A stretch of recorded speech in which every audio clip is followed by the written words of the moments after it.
Hello, good afternoon. And we're meeting here and find a place. Thanks. Hi, can I?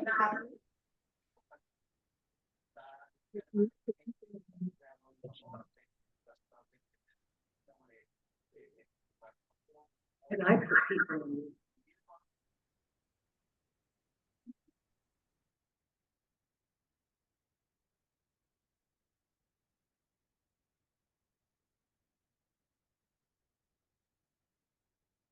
Would you like me to welcome? Yeah, Peter gives. Thank you. We'll get 2 seconds.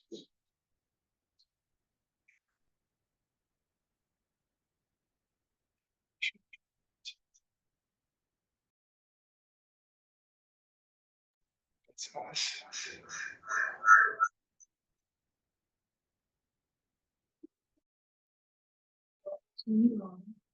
Are we in?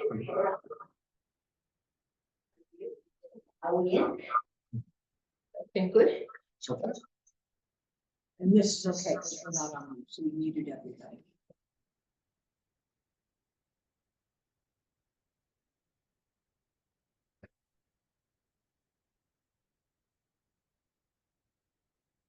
So, where are you from? Hong Kong. How are you? So you got it on your computer, you got it on mute, your computer doesn't that echo show. And this is for your microphone, for people to hear you. Okay.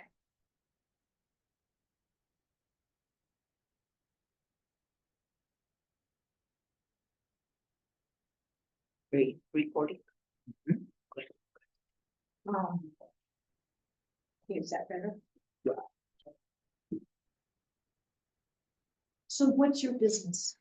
You don't have a business. You don't, okay, but you're looking to do business maybe? Okay, Retail, retail? I bake successfully. So I was thinking of, renting a stand or a booth Okay, at a festival. okay, and then do you make clothes or? No, I make French macaroons. What is it? Oh, French macaroons. They're a type Oh, of specialty yeah. cookie. Oh, nice. Like they're very vibrant, so it's, it gets people's attention. Yeah.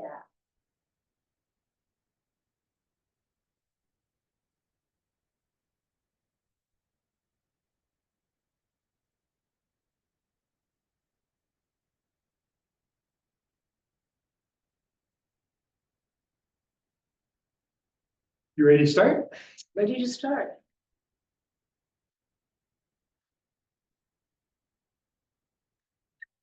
Hi, everyone. Good afternoon. Thank you for joining us. You are sitting in on a webinar for the fundamentals or the basics of selling. My name is Mike Lyons. I'm a SCORE volunteer, as is our speaker, Kathy Cohen, today. Kathy will introduce herself here in a minute. What I'd like to do before we get too far along is tell you a little bit about SCORE. So SCORE is a volunteer organization that focuses its mission primarily on small business owners. And those of you in the audience or in the communities where you live that are thinking about starting a small business, SCORE offers volunteers who are mentors and workshop facilitators like Kathy and I.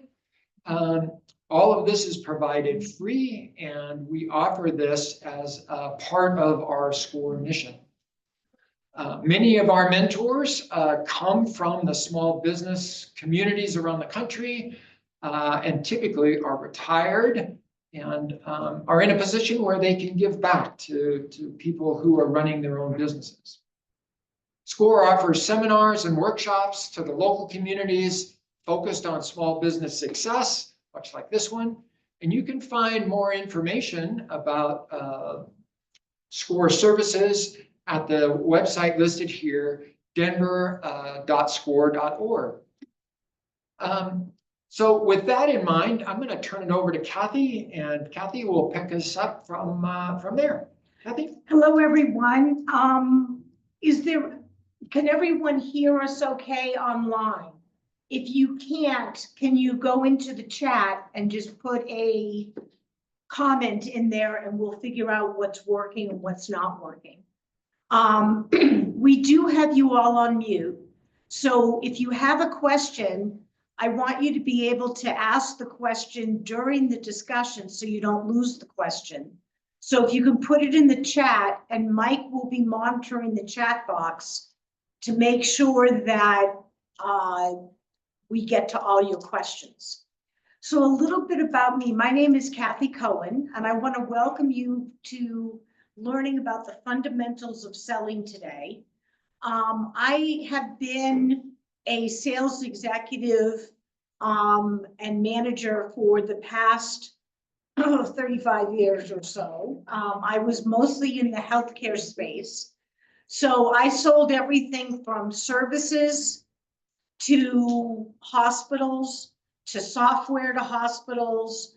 I sold to doctors individually, and then I sold to insurance companies, the services of my companies that I worked for. So I have a lot of experience in doing what we call B2B selling, which we're going to talk about today. But with SCORE, I've been with SCORE now for about 2.5 years, and I've been helping a lot of folks with small businesses who are selling to consumers and what they need to do to think about not only to get the consumers to buy their products, but to also look at other avenues of being able to expand, okay? So today we're going to talk about the fundamentals of selling, and we're going to walk through each aspect of the selling process, and then we're going to do some role playing. And because there are so many people online and here, what Mike and I are going to do a role play practice today to give you some sense of what it is to develop needs, identifying questions, and to be able to look at how to drive a sales call. So let's start off with what is selling. And I know everyone has a different idea about salespeople and selling. And our first thought is always the used car salesman who goes in and lies to you, tells you everything you want to hear, and you end up with nothing that you wanted to buy.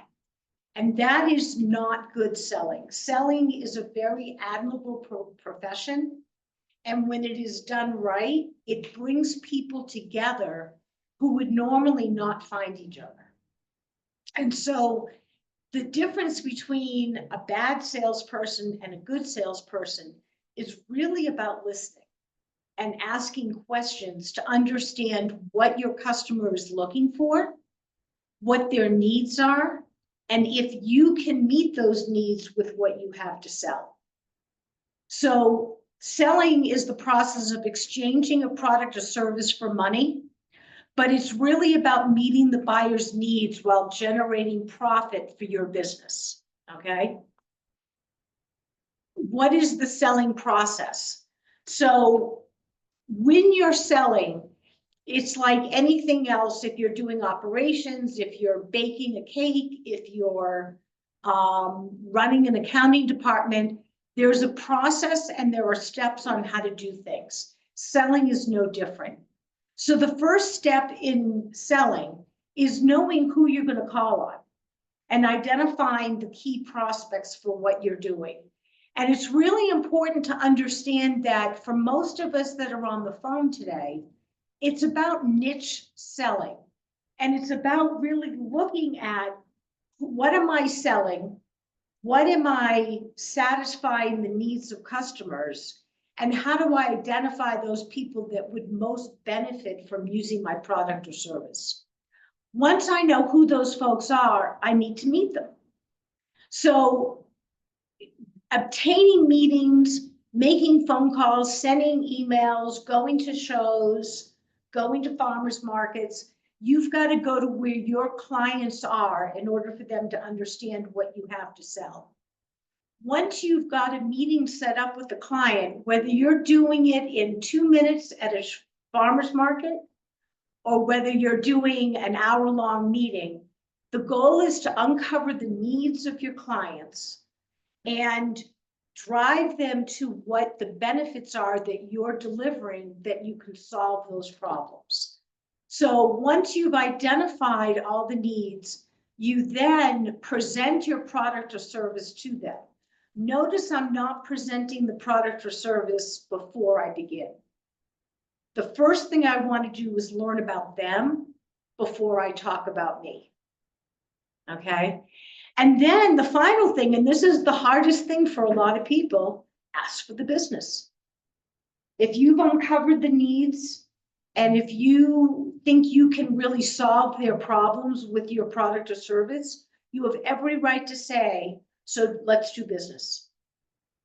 Let's buy a cookie. Okay? So how do I identify my prospective customers? Okay? There are two types of customers that most businesses go after. They either go after businesses. For example, today we're going to be talking with Mike, and Mike works for a hotel chain, and I am selling a flower business where I have both a retail, where I sell my flowers to the public, but I also want additional income by going to businesses and setting up a consistent recurring revenue stream by selling products, my flowers, every week at the hotels. So today we're going to be having a meeting with the business, which is a hotel, to talk to them about it. In order to know your business, you know your product and service and what you're selling, identify the industries that would benefit from your product or service. And then what you want to do is identify the corporate roles of your buyers. And the way to do that is, first of all, if you're not familiar with the Denver Public Library, they have a department called Biz Boost, and they can help you with lists of everything that you would want to know about businesses in the Colorado area. So if I wanted to say, my flower business, I want to sell to hotels, I can go to the Denver Public Library and look up all the hotels in the Colorado area and identify who the managers are or the owners are of those hotels. It'll give me great information about their revenue and about where they are positioned. The other thing is, don't forget about AI. AI is, ChatGPT, very good place to go find out information. If you're specific on certain industries, you want to go to trade journals, which you can kind of get those online, trade shows. So for example, I'm in the flower business, okay? I don't know that I care if I go to a flower trade show. That might be really great. But wouldn't it be great if I could get a guest pass and go to a trade show of hotels and start meeting my customers at the trade shows? If I'm calling on consumers, in other words, if I'm selling cookies at a farmer's stand, if I am selling candles or services to individuals, then you want to identify your demographics of your ideal consumer. And you want to know as much about them as you can. So you want to know, how old are they? Are they male or female? What's their income levels?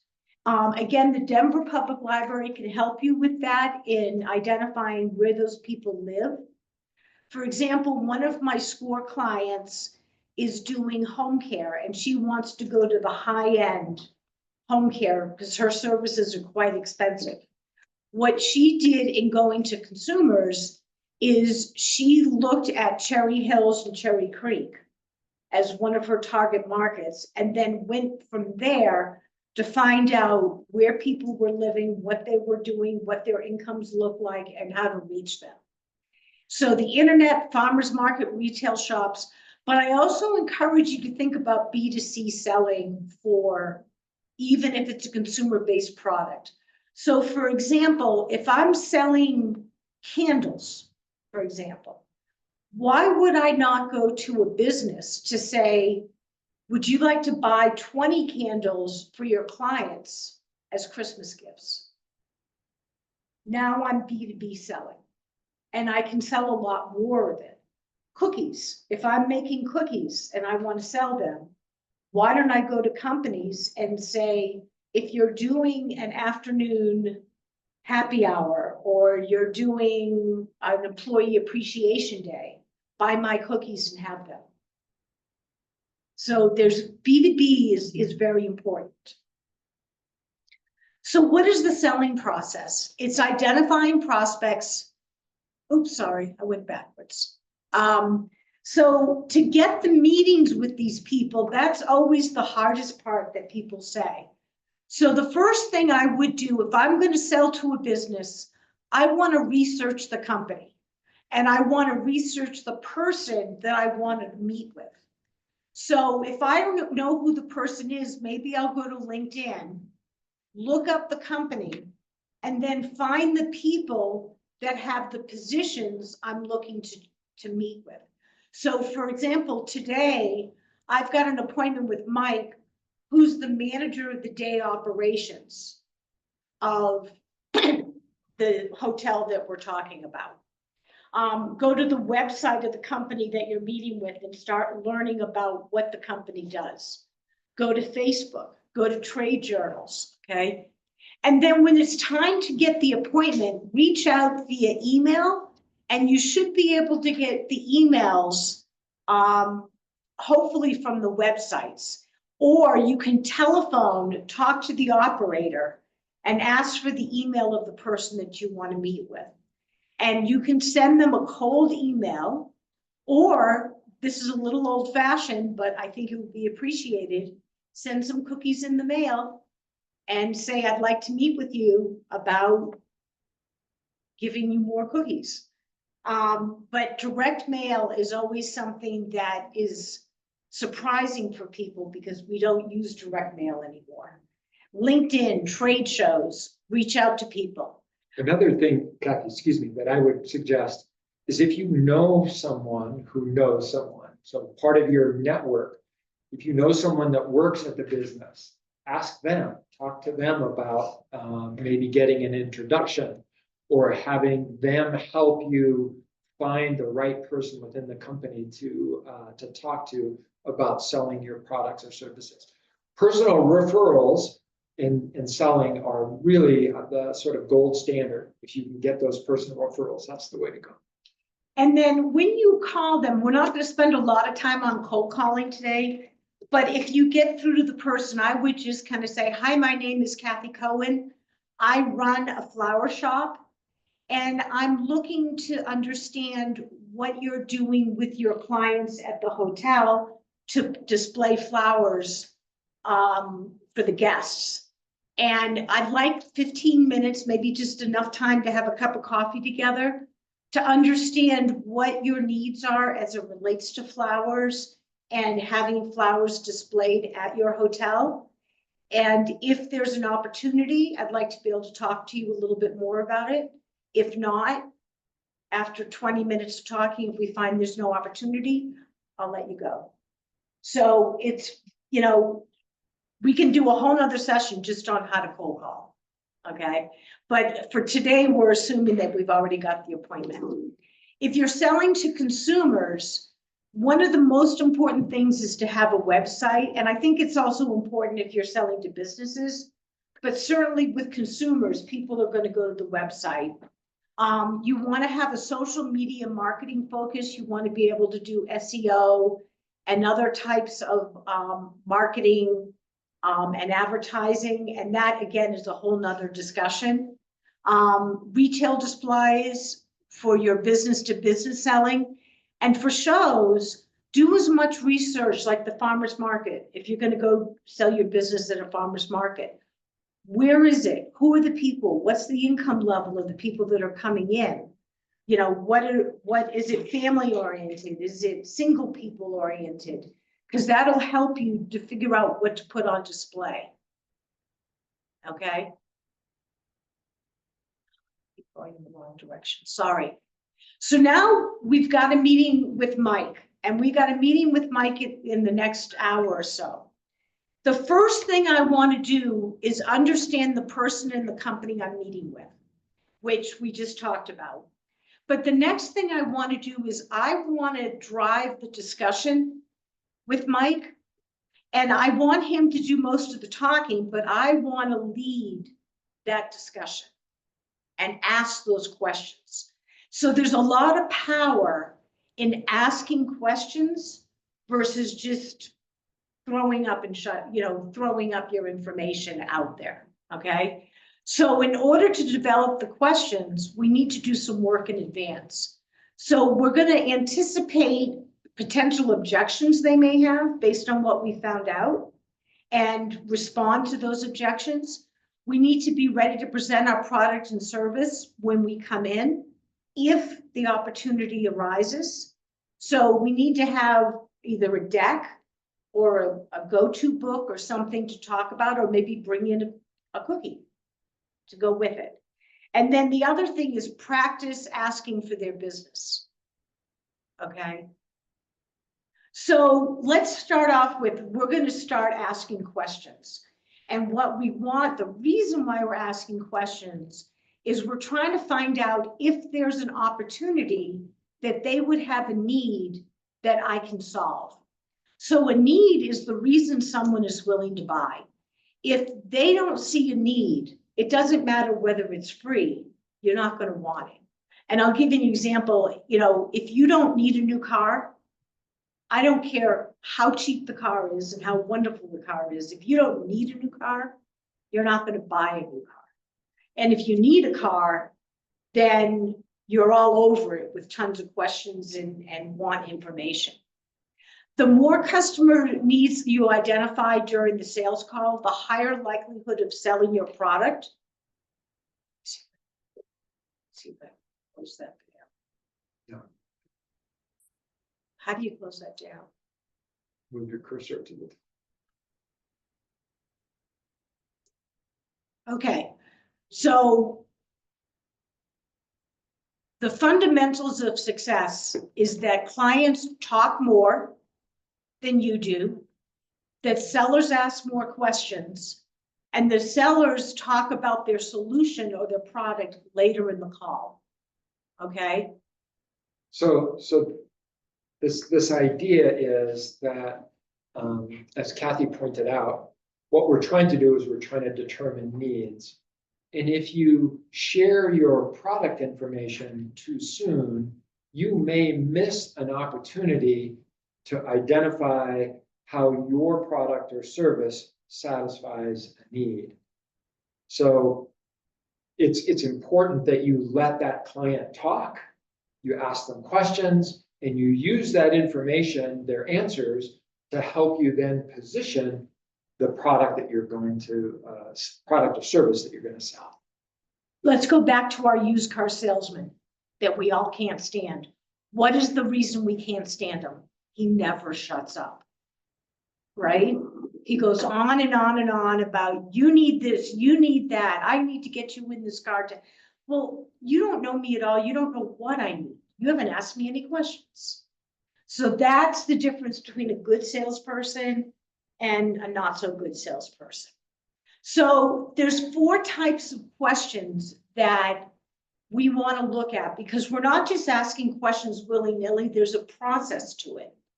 And if you are interested in learning more about how to ask questions and what to do it, there's a book called Spin Selling by Neil Rackham. Neil Rackham. It's called Spin Selling. It's an easy read. It's an old book, so you might even be able to get it at the library. But what it does is it helps you break down a sales call. And what they're suggesting is that there are 4 different kinds of questions that you ask. The first is a situation question. How was your day today? What kind of processes do you do? Do you like cookies? Do you have, we're going to get into this role play with Mike. And in fact, why don't we start it now? Let me run through this slide and then we'll go to the role play. So there are situation questions. They're benign questions. They're usually easy to answer. They help you understand process of how things are done. Problem questions are a little bit more tricky because what we're saying is we're asking whether they have problems with their current situation of how they're doing things. And some people may be very open to tell you, I have tons of problems, and some people are very closed. So you want to ask the question in a way that they're willing to answer it, but to understand that this is to help us identify if there's an opportunity for you to want this product. Implication questions are the hardest questions of all to ask. They ask, what is the impact of this problem? Okay, so it basically is asking the question, I have a problem with getting my newspaper delivered on time. What is the impact of that? Well, it means I don't get the news. Well, what does that mean? And you keep probing and probing and questioning to really understand what the root cause of the problem is, okay? The deeper you can get with those questions, the more likelihood you're gonna sell. Okay, and then finally is need payoff questions. These are questions to say, well, if I could guarantee that your newspaper would get delivered every day on time, would you buy from me? Okay, so let's go through our role play and walk you through these questions. Mike sent out an email to all of you before this meeting with the worksheet. This worksheet is what I used when I was selling to understand what questions I was going to ask, how I wanted to drive the conversation. And I did one of these worksheets for everybody that I met with, okay? Now, the questions may have been similar from person to person, but I always went through it to make sure that it was unique, okay? So Mike is the manager. Go ahead. I was just gonna say, Kathy, you'll notice in this illustration that benefits are provided at the end, right? So you think of you're starting at the top and you're moving down.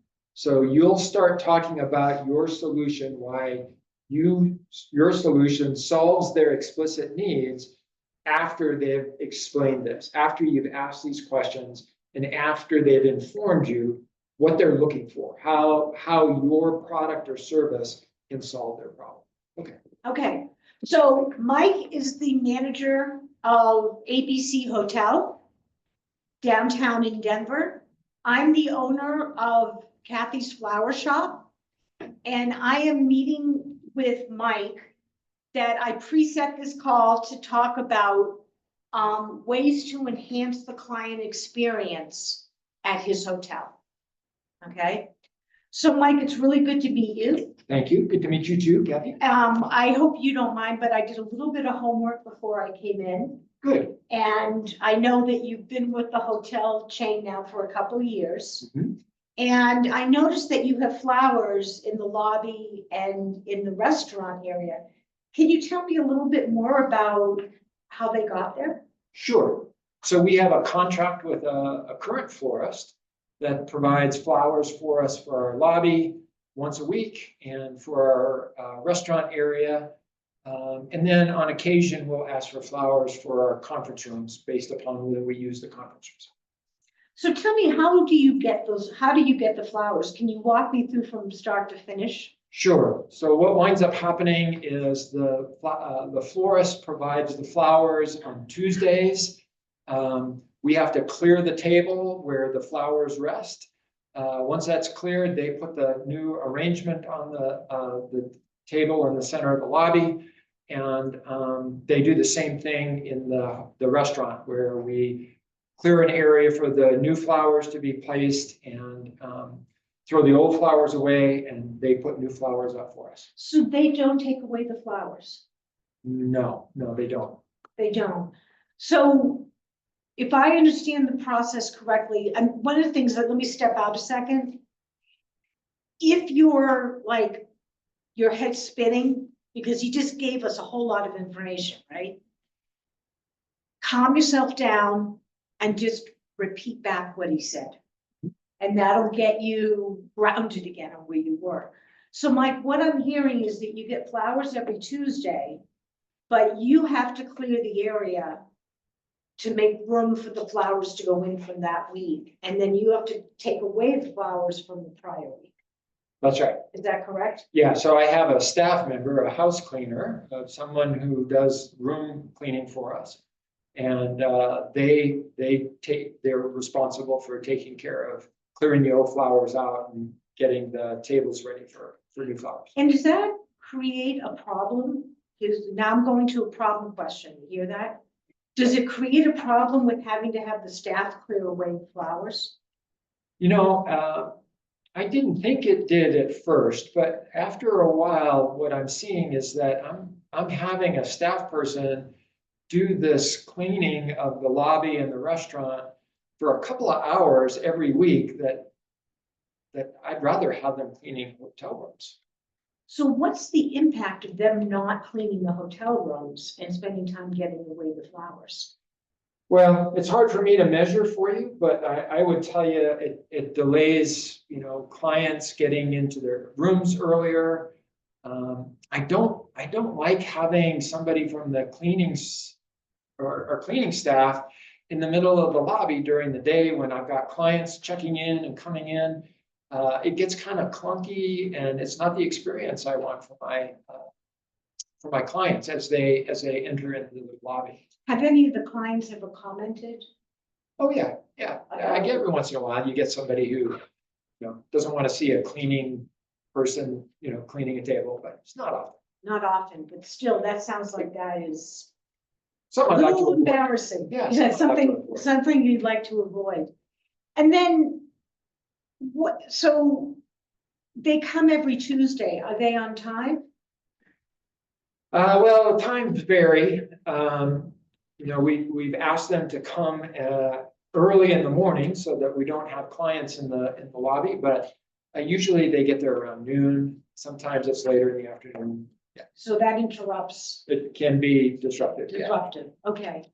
So it sounds like the problems that you're having with your current vendor is that they're not consistently coming at a time when you would want them to come. That's right. They're asking you to do cleanup, which is something that you think they would be responsible for, is cleaning up. Mhm. And it's disruptive to your staff and to your clients. That's right. That's your clients. So what if we could put together a program that would eliminate some of these problems?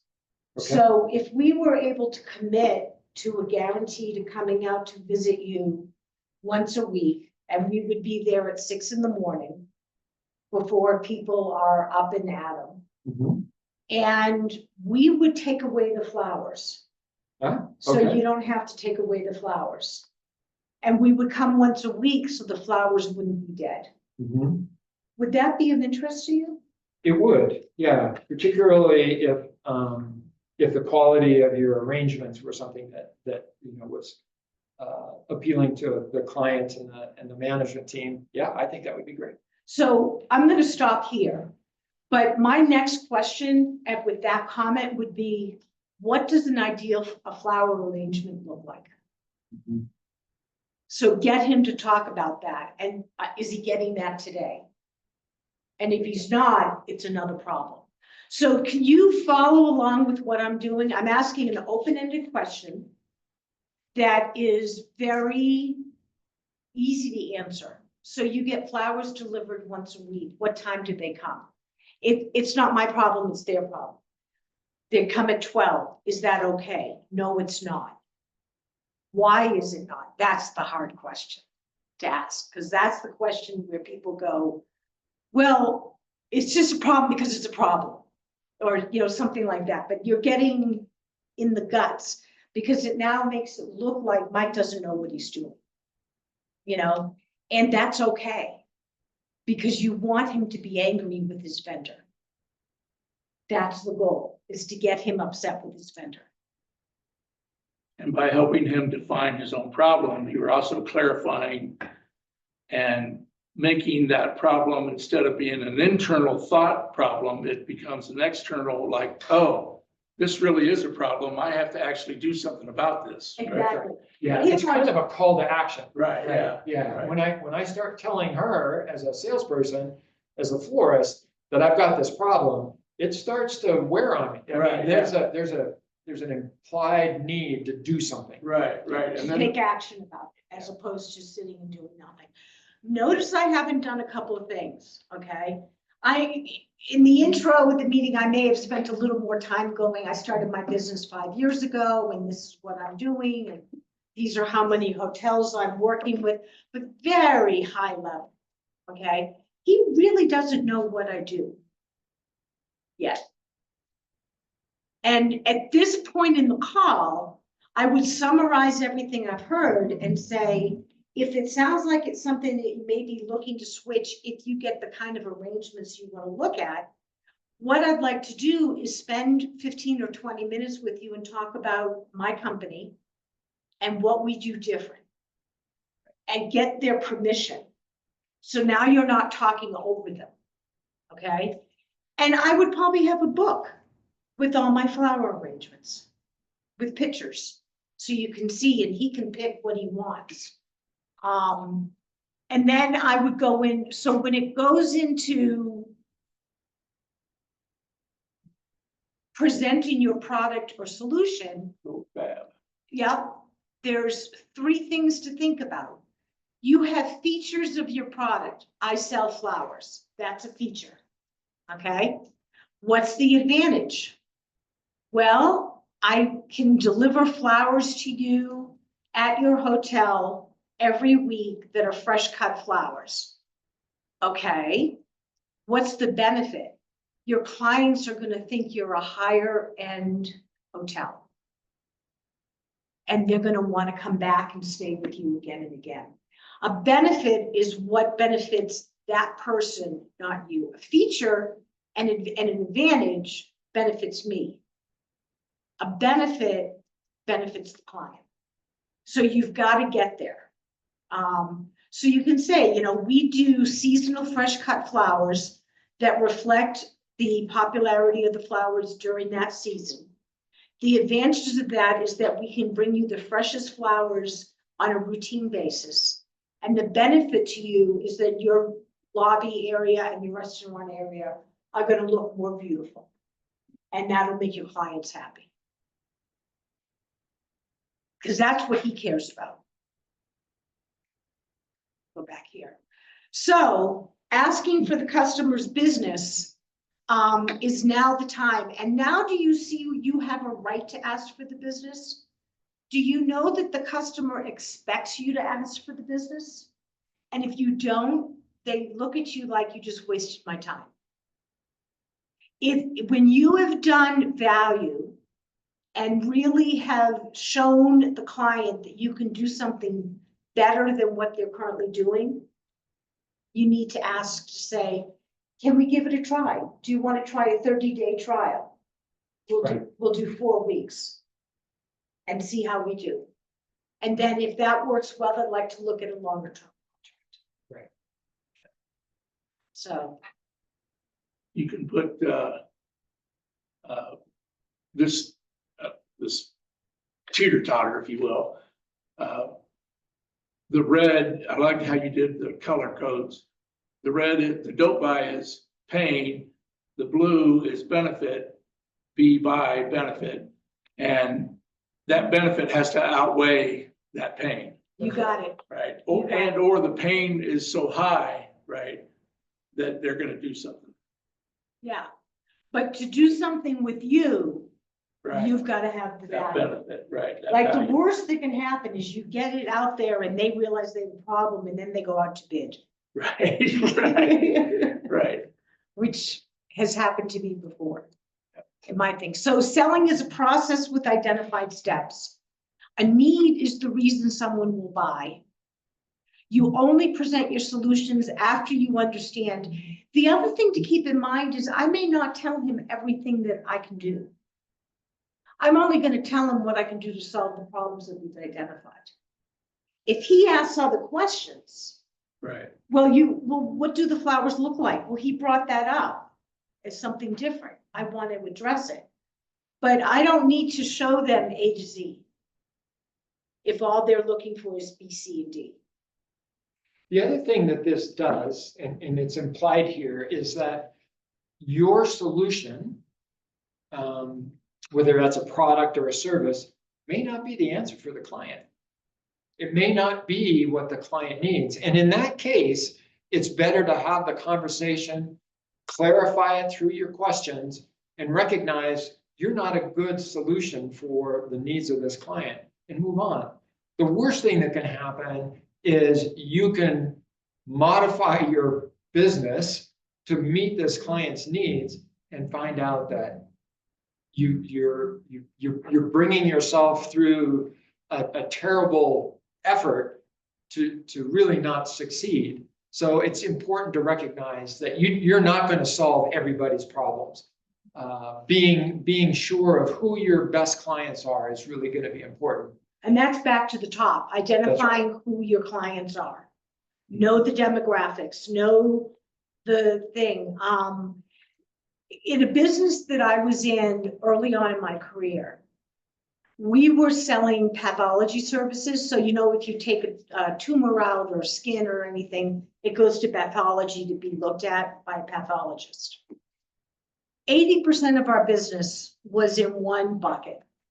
20% of our business was in another bucket. That 20% of the business was costing 100% of the headaches. Does that sound familiar? We got rid of the clients. We called them up and we said, you know, we don't do what you need to the best of the ability that we think we could. Here are some other folks that we'd like you to talk to. So don't leave them high and dry. You know, suggest another place for them to go to get their needs met. And our business tripled in 12 months because we stopped taking the business that was driving operations crazy. So just keep that in mind. Do we have questions? We have a few questions. Let's see.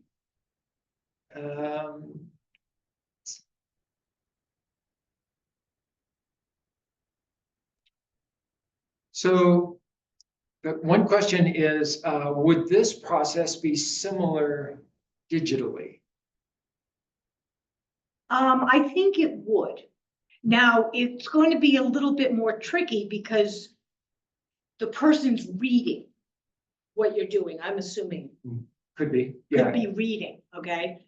But your brochures should reflect the top needs that your clients have and how you address it, How you solve those problems. how you solve those problems. So Yeah. you, and particularly the more sales calls you do, you begin to understand, I'm selling flowers. What are the issues? Come on, it's not that complicated. Do they get delivered on time? Do they pick it up?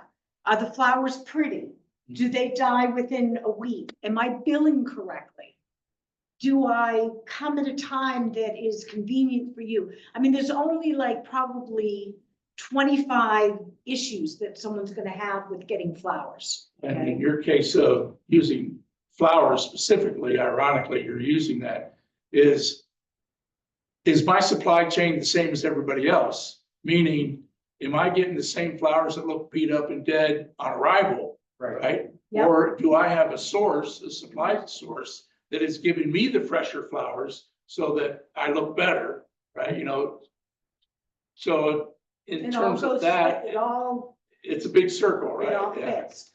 But my brochure should say, we have a program for businesses that delivers flowers on a regular basis at the time you need them with fresh cut flowers, and we take care of it all Yeah. from start to finish. That's what my brochure says, right? Well, what did I just find out in that sales call? All those same needs. So digitally, yes, I think that the process is similar. How you present it may look different. Next question, would this work for a service-based business as well that are mobile? Absolutely. In fact, I think this works better for services sometimes than it does for products. Because I have a product and I can't change it. It is what it is. Service is flexible, right? The flowers that I'm selling are just flowers. What they're really buying is my service. That I come out once a week on time. That I give them fresh cut flowers, that I take away the ones that are there, that I make sure I don't disrupt their clients. Those are all processes. Those are all services. The flower just happens to be what I'm putting on the table. Or I differentiate myself and back to the flower where we are all buying from the same source. But my service is I weed out all the bad flowers before I deliver them to you, Sure. right? Yeah. I don't just pass through, whatever it is. I actually differentiate between that. That's Yeah. what makes me different than Joe down the street. Right, Exactly. and the hotel manager is likely to want arrangements that fit the season. Right. So that's another selling point, you know, we modify our arrangements to be seasonal, Right, that kind of stuff. right. So we got another question. How does it work when you have seconds of a customer's attention at a farmer's market? So the first thing you want to have is an elevator pitch. Does everyone know what I mean by that? No. Okay. You need to know what you do, how it benefits, and what value you bring in a 10-second spiel. So I sell fresh cut seasonal flowers to businesses to enhance their customers and their spaces. Okay, that's your 10-second. So, and then you want to get the same points out there. So if I want to go back to this slide, features, advantages, and benefits, that needs to be in my 10-second pitch. Okay, I sell flowers, that's a feature. The advantage is I bring the flowers to you on a consistent basis with fresh cut flowers. The benefit, it's going to make your environment feel happy and, beautiful. But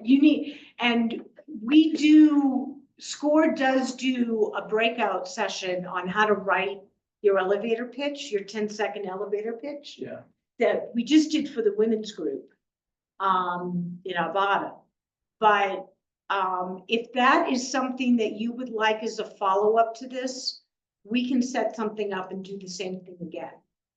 And if you only have 10 seconds at a farmer's market, I'd turn that upside down. I'd lead with the benefit, Yes. back into the advantage, and then talk about the features. Because the features, like she said earlier, this widget is a widget, right?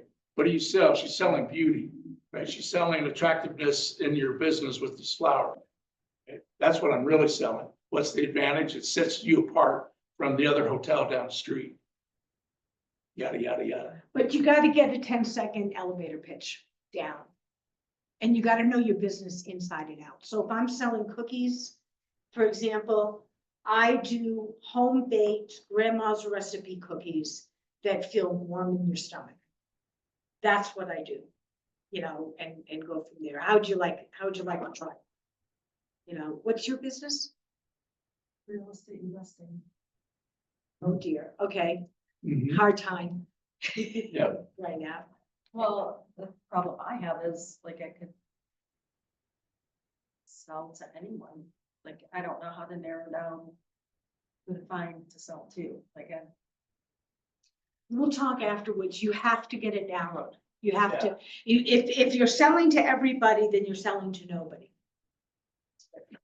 Yeah, Yeah, and so we can talk about later, but you want to look at, in an ideal world, what would the ideal client look like? Would they have money? Yes, right? that's the word investment. Yeah, they better have money. They better have money. So there you go. There's 20% of your business pushed to the side. If they don't have money, I'm not calling. So becomes a qualifying question. If I want to look at people who are ready to buy that want to invest. I may have money, but I'm not gonna give you my money. I don't trust the real estate market. I'm going over here instead. Okay, that's not my client. So we can talk about that afterwards. What's your business? I'm in IT technology. Okay, Yeah, so, networking, fiber optics, all that kind of stuff. and you've got your own business. No, I work with the company, but it's the case where we have the problem, like the flowers, where we're ubiquitous, meaning there's a lot of networking companies out there, AT&T, Verizon, Lumen, all that kind of stuff. And to some extent, we all do the same thing. So how do we differentiate? It's on the service. Right. That's why the comment about, is it easier to sell services? You want to turn it into a service if you have a product. Right. Because that's where you can flex. Okay, next question. So we got through a lot of them. One of the things that we've got a theme here about farmers markets. One of the things that's interesting, I go to the Longmont Farmers Market here, and there is a salsa vendor, Hispanic woman, and she asks questions. You walk by and you're kind of strolling by, and she'll ask, do you like hot salsa or mild salsa? Yeah. And you're inclined to say, oh yeah, I kind of like hot salsa. So then she hands you a spoonful of hot salsa. And it's very engaging. And in fact, people kind of stack up behind her booth because they start seeing customers standing in front, they start feeling this momentum that she's got, and it's all based upon asking customers, how do they feel? What are they looking for? And it's a brilliant approach. And the spoonful provides features, advantages, and benefits all in one taste. It's great. Yep. Yeah, I do think you want to ask questions, even if the question is just a qualifying question. Do you eat salsa? Well, yeah, I do. What do you like, hot or mild, right? And if they say, well, I like mild, yeah, have you ever tried hot? You want to try some? I mean, there's hopefully you're seeing lots of people at the farmer's market, so you can kind of shake it up a little bit. But the farmer's market, you've only got a couple of seconds to engage, but you can engage and you can get people to slow down and stay at your booth. Yeah, especially if you ask them a question, because most of us with some social skill feel obligated. Once somebody's asked you a question, you feel obligated to answer, particularly if you're face to face. Yep.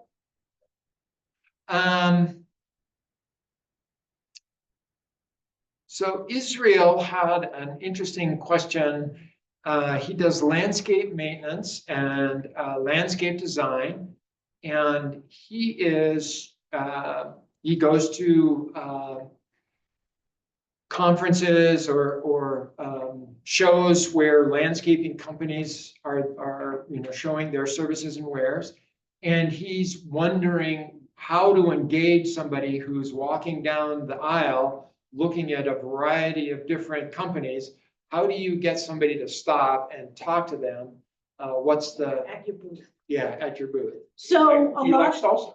a lot of times it's a giveaway. Yeah, there you go. People will come by. I mean, I'm not a big one for tchotchkes and pens and all that swag and all that kind of stuff. But at trade shows, they work. A lot of times the trade shows will have a raffle that, like what they used to do in my industry, the case managers had to go to every booth and get someone to sign their piece of paper. And then that went into a raffle to get a car. So they had to stop by. And you just got to get into like a party mood. So you're sitting there and you're signing, you're going, okay, I'm signing this, got to ask you a question. And you just go ahead and say, so what do you do with? What do you do when? How do you do this? What do you do that? Simple little qualifying questions. It's almost like dating. You got to get out there and be, you're going to a party. The farmers markets are parties. So how do I get someone to come to my booth? Well, I got a smile on my face, first of all. And I'm open and I'm talking to people and I'm not standing behind my booth, I'm standing in front of it. So I can hand out things to people. Okay, And you're curious and you're interested and you're showing that you care what somebody has to say about. it's exhausting. Yeah, it is exhausting, It's but exhausting, but great ways to get leads. I've gone to so many of the, like, I live in Berkeley and then we just had our big festival last week, okay? The people that were selling clothes and jewelry and things like that, the ones that were busy were the ones that were engaging, going, you know, that would look really pretty on you. Do you want to try it on? Okay, versus the ones that were standing behind and just reading a book, waiting for you to come up and do something. And then you're bothering them. You know, so don't read a book. Don't stand around and do nothing. Engage, smile with people. Are you having a good time today? Isn't this fun? What a beautiful day outside. What a great day for a show. You know, just anything to just get people to engage with you. And then you want to have those 5 questions ready to go off the top of your mouth. What am I doing? So anybody else have a question from the audience? We've got a few minutes left and we can pick up a couple of questions if you have them.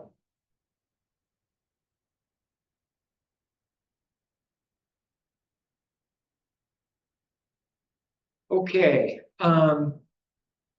Thank you for the questions. They were great. yeah, And it is the same, the B2C is the same concept, you're just doing it really condensed. So your top question has to be right there. Number 1. yeah, I worked in a small business that sold to public safety. And one of the things that we learned was that our product and our services were not very exciting to most people in public safety. So we would have to engage them in conversations about other topics and then lead the conversation to what, you know, the subject and the topic that we could address. And it's a bit of an art, and it's practice, and it's learning from your mistakes, and it's understanding what works and what doesn't, and trying again, trying something new, asking people for help. Selling is, you know, not for the faint of heart. You've got to be able to push yourself. Thank you so much for the time. I wish you were all here so we could have a discussion, but I love the fact that you showed up online. Yeah. Okay. Well, Kathy, thanks so much for sharing this information with us.